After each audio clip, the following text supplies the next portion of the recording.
5, 6, 7 000 personnes, difficile de dire combien étaient venues défiler, mais elles étaient très nombreuses. Des citoyens, salariés, syndicalistes, gilets jaunes ou professions libérales, à l'exemple de ces infirmières qui cotisent comme 16 autres professions à un régime autonome qu'elles veulent garder. Avec nos cotisations, on compense à plus de 50% le régime général déjà.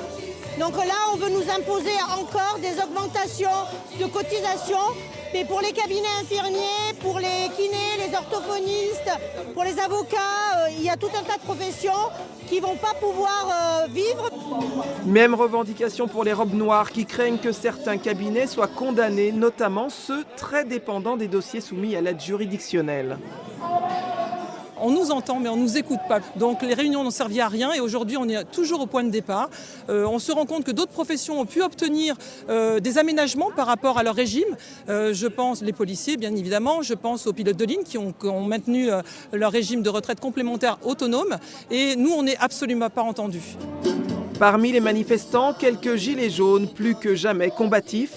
Aujourd'hui encore, ils ne lâchent toujours rien et estiment être plus soutenus qu'au début. Les gens, ils ont mis 1 an pour comprendre que les gilets jaunes, ils n'avaient pas forcément tort dans leurs revendications et que finalement, ça correspondait beaucoup avec ce que les syndicats demandent depuis le 5 décembre en ce qui concerne cette réforme des retraites. Petit à petit, ce qui est en train de se passer, en fait, c'est que les syndicats rejoignent les revendications des gilets jaunes.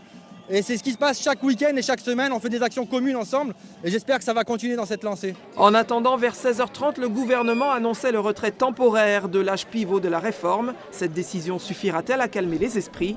Pas sûr.